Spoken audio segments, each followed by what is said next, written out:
we're going to work on the strength of the neck and the upper abs. So you take a towel, put it behind your head, hold it close to your ears, and point your elbows forward, right? We keep the legs hip width apart, feet planted on the mat.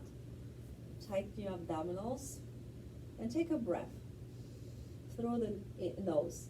And then as you're exhaling through the mouth, you try to lift the towel to lift the head with your arms. And then you go back down. So that we're lifting the head and the first few vertebrae in the upper back. Trying to relax the head into the towel, which is the hardest thing to do because we just want to tense up and push forward. So inhale through the nose. Pull on the towel with your hands and aim your elbows forward, exhaling. And inhale and exhale, coming down. So the arms may hurt here from the effort, but what we're trying to engage, what we're trying to find is the muscles of your upper abdominals right under the sternum here, right under the brow line. So take an inhale and exhale. And see if at the end of that curl, as we're bending the upper back muscles, we can feel the upper abdominals. And so the idea is to practice this a few times, not too many, maybe 5. If it doesn't feel right, don't do it. Go back to it the next day and try again. And if you get to the point where you stop tensing your neck and shoulders and feel like you let go of that tension and you're able to engage the upper abdominals, then what we do is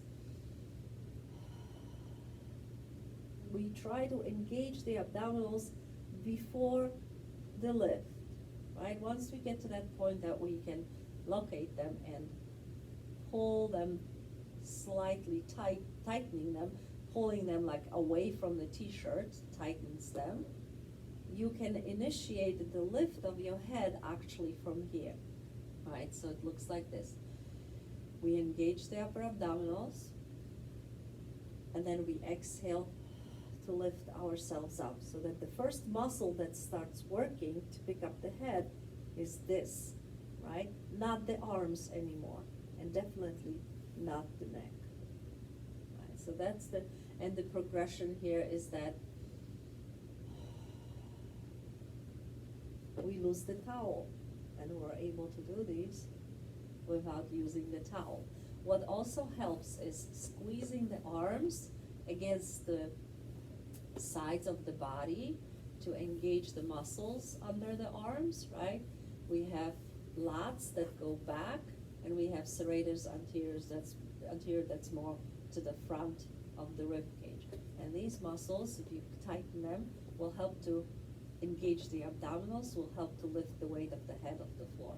Take a breath, squeeze the arms towards your body, and try to lift now. And see if you feel a little stronger picking up your head, right? Keeping the arms close to the body, engaged muscles under the arms. What can also help if you put a pillow under your head so that your head starts from a higher place, right? It could be easier to engage the muscles as opposed to having the head here, kind of like feeling like it's falling back. So your head is aligned with the spine, right? It's easier, or even a little bit above the spine. So take a breath, tighten the muscles under the arms, and try to pick up your head, exhaling into that curl, right? Making sure that the neck stays long and we're not doing this. We're not pushing the head forward. And then we slowly come back down.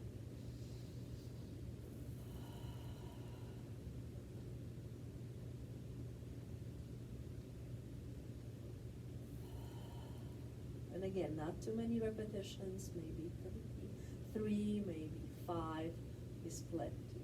Because as we know, a lot of exercise in Pilates require holding the head up, so this is just a way to learn it.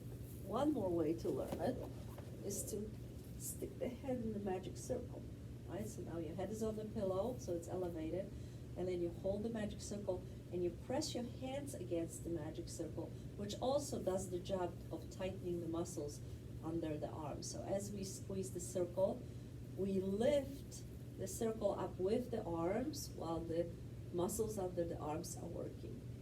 That's another way.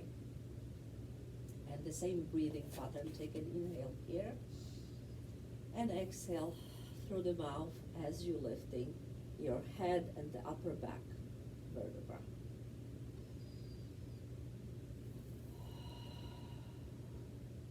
And eventually, we get stronger, we understand where the strength comes from, we don't need the circle, and we can go